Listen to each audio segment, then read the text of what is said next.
Hi friends, എല്ലാവർക്കും പുതിയൊരു വീഡിയോയിലേക്ക് സ്വാഗതം. അപ്പോൾ ഇന്നത്തെ വീഡിയോ എന്താണെന്ന് വെച്ചാൽ നമ്മൾ ഈ കാണുന്ന 2 ഫീറ്റ് ടാങ്കില്ല, ഇതിലേക്ക് നമ്മൾ എന്ത് ചെയ്യണം, നമ്മളിവിടെ തന്നെ ഈ അടിയിൽ കാണുന്ന അതും 2 ഫീറ്റ് ടാങ്ക് ഉണ്ട്. അതിലേക്ക് വിരിഞ്ഞിട്ടുള്ള പോളാർ ബ്ലൂ പാരറ്റിൻ്റെ കുഞ്ഞുങ്ങളൊക്കെ വലുതായിട്ടുണ്ട്. അപ്പോൾ അവർക്ക് എന്ത് ചെയ്യാൻ പോവുകയാണ്, നമ്മൾ പുതിയ ടാങ്ക് സെറ്റ് ചെയ്ത് കൊടുക്കാൻ വേണ്ടി പോവുകയാണ്. അപ്പോൾ ഇതിൽ ആദ്യം കിടന്നിരുന്നത് ഒരു ടൈഗർ ഓസ്കാറാണ്. അപ്പോൾ അതിനെ പിടിച്ചിട്ട് നമ്മൾ ഈ സിക്ലെറ്റ്സിൻ്റെ ഈ ടാങ്കിലേക്ക് മാറ്റിയിട്ടുണ്ട്. കാരണം വേറെ ടാങ്ക് നമ്മൾ കൈമിലില്ല, ഫ്രീ ആയിട്ട് ടാങ്കിൽ. അപ്പോൾ നമ്മൾ എന്ത് ചെയ്യുന്നതാണ്, ഈ സിക്ലെറ്റ്സിൻ്റെ ടാങ്കിലേക്ക് നമ്മൾ ഇട്ടിട്ടുണ്ട്. അപ്പോൾ ഒരു കുഴപ്പമില്ലാണ്ട് അതിൽ കിടക്കുമെന്ന് വിചാരിക്കുന്നു.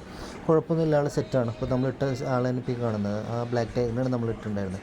ഇനി നമുക്ക് എന്ത് ചെയ്യണം, ഈ ടാങ്ക് ഒന്ന് ക്ലീൻ ചെയ്യണം, നല്ല രീതിയിൽ ക്ലീൻ ചെയ്യണം. കാരണം കുറേ ആയിട്ട് കിടന്നിരുന്നല്ലേ.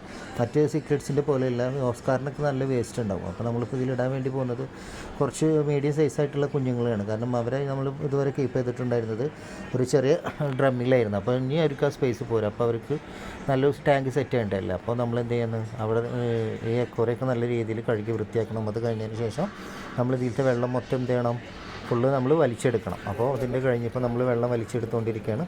ഏകദേശം ഇപ്പോൾ വെള്ളം ഒരു കാൽഭാഗത്തിൻ്റെ അടുത്തേക്കായിട്ടാണ്. ഇപ്പോൾ ഇതിൽ നമ്മൾ ചെയ്യാൻ വേണ്ടി പോകണം. നമ്മൾ ഫസ്റ്റ് ബ്രീഡിങ്ങിലായിട്ട് നമുക്കൊരു 10-25 പോളറിൻ്റെ കുഞ്ഞുങ്ങൾ കിട്ടിയിട്ടുണ്ടായിരുന്നു. ഇപ്പോൾ ഏകദേശം അവരൊരു ചെറിയൊരു 1/2 ഇഞ്ചിൻ്റെ ആ സൈസിലേക്ക് എത്തിയിട്ടുണ്ടാവും.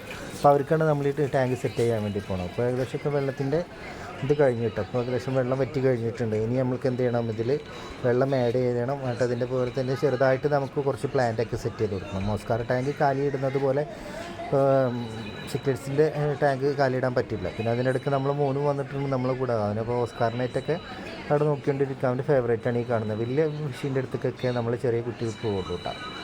അപ്പോൾ അതൊക്കെ കഴിഞ്ഞ് അക്വേറിയത്തിന് നമ്മൾ ഈ ഒരു സെറ്റപ്പിൽ എത്തിച്ചിട്ടുണ്ട്. ഇനി നമുക്ക് ഇതിൽ ഫോക്സ് സ്റ്റൈൽ ഒന്ന് സെറ്റ് ചെയ്ത് കൊടുക്കണം. അത് ഇപ്പോൾ ഈ പാരറ്റ് ഫിഷിന് നല്ല ഭംഗി കൂട്ടും. അപ്പോൾ അതുകൊണ്ട് നമുക്ക് എന്ത് ചെയ്യാം, ഇനി ഇതിൽ ഫോക്സ് സ്റ്റൈൽ സെറ്റ് ചെയ്തിട്ടുണ്ട്. അപ്പോൾ ഇപ്പോൾ ഈ ഒരു ലുക്കിലേക്കാണ് നമ്മളിപ്പോൾ അക്വേറിയത്തിന് എത്തിച്ചിട്ടുണ്ട്. അപ്പോൾ അത്യാവശ്യം കുഴപ്പമില്ലാന്ന് വിചാരിക്കുന്നു കേട്ടോ. കാഴ്ചയിൽ നല്ല ഭംഗിയൊക്കെ ഉണ്ട് കാണാൻ. ഒരു 10-15 മിനിറ്റ് നമ്മൾ വെയിറ്റ് ചെയ്ത് ഇടണം. 15 ഒരു അരമണിക്കൂർ എടുത്താലും കുഴപ്പമുള്ളതൊന്നുമല്ല. വേറെ ഒന്നല്ല, നമുക്ക് ഇതിൽ ഉപ്പൊക്കെ ഇതിൽ ആഡ് ചെയ്തിട്ടുണ്ട്. അപ്പോൾ ഒക്കെ ഒന്ന് ഡൈല്യൂട്ട് ആയിട്ട് ഒന്ന് സെറ്റ് ആവട്ടെ. അപ്പോൾ പുതിയ മീനിനെ നമ്മൾ ഇങ്ങോട്ട് കൊണ്ടുവരില്ലേ, അപ്പോൾ അതിന് ഇതിലേക്ക് ആക്കാൻ വേണ്ടിയിട്ടാണ്. അപ്പോൾ ഇതിൽ കുറച്ച് വെള്ളം പിടിക്കാൻ ചെയ്തിട്ടുണ്ട്. അപ്പോൾ അതിലേക്ക് നമ്മൾ എന്ത് ചെയ്തിട്ടുണ്ട്, നമ്മുടെ ഇതിലിടാൻ വേണ്ടി പോകുന്ന പാരറ്റ് ഫിഷിൻ്റെ കുഞ്ഞുങ്ങളെ നമ്മൾ എന്ത് ചെയ്തിട്ടുണ്ട്, ഒരു ബേസനിലേക്ക് മാറ്റി വെച്ചിട്ടുണ്ട്. അപ്പോൾ അതിനെ നമുക്ക് എന്ത് ചെയ്യാം, പതുക്കെ ഇതിലേക്ക് ആഡ് ചെയ്യണം.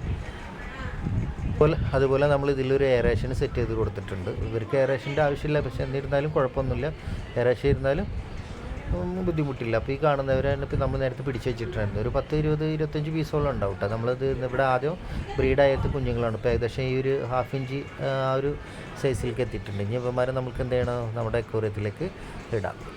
അപ്പോൾ അക്വേറിയൊക്കെ സെറ്റ് ആയിട്ടുണ്ട്. അപ്പോൾ നമ്മൾ പതുക്കെ എന്ത് ചെയ്യണം, ഇതിലിതാ അവരൊക്കെ ഇറക്കി വിടുകയാണ്. എല്ലാവരും നല്ല ഹാപ്പി ആയിട്ട് ഒരു ബേസിനിൽ നിന്ന് രക്ഷപ്പെട്ട ഒരു സന്തോഷം അവർ ഇതിൽ കാണുന്നുണ്ട് കേട്ടോ. ഒരു ചെറിയൊരു ടെൻഷനിലാണ് കണ്ടത്, എല്ലായിടത്തും മൂടി കിടക്കുന്നുണ്ട്. ഇപ്പോൾ അവർക്ക് അത്യാവശ്യം നല്ല രീതിയിൽ എന്തൊരു നാച്ചുറൽ സെറ്റപ്പിൽ നമ്മളൊരു അക്വേറിയം സെറ്റ് ചെയ്ത് കൊടുത്തിട്ടുണ്ട്. അപ്പോൾ അവരും ഹാപ്പി, നമ്മളും ഹാപ്പി.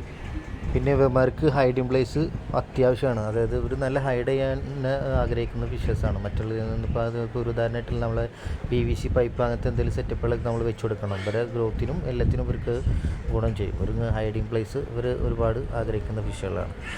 അപ്പോൾ ഈ ഒരു കാണുന്ന സെറ്റപ്പാണ് ഇപ്പോൾ നമ്മൾ മാറ്റിയിട്ടുള്ളത്. അപ്പോൾ ഈ ഒരു സെറ്റപ്പ് നിങ്ങൾക്ക് എല്ലാവർക്കും ഇഷ്ടപ്പെട്ടെന്ന് വിചാരിക്കുന്നു. അപ്പോൾ ഇഷ്ടപ്പെട്ടാൽ നമ്മളെ വീഡിയോക്ക് ലൈക്ക് ചെയ്യുക. പിന്നെ നിങ്ങളുടെ അഭിപ്രായങ്ങൾ കമൻറ്റായി നമ്മൾ അറിയിക്കുക. അതുപോലെ തന്നെ നമ്മുടെ ചാനൽ ഇതുവരെ സബ്സ്ക്രൈബ് ചെയ്യാത്തതൊന്ന് സബ്സ്ക്രൈബ് ചെയ്ത് നമ്മളെ സപ്പോർട്ട് ചെയ്യുക. അപ്പോൾ നമ്മൾ അടുത്ത വീഡിയോയിൽ കാണുന്നത് വരെ ബായ്.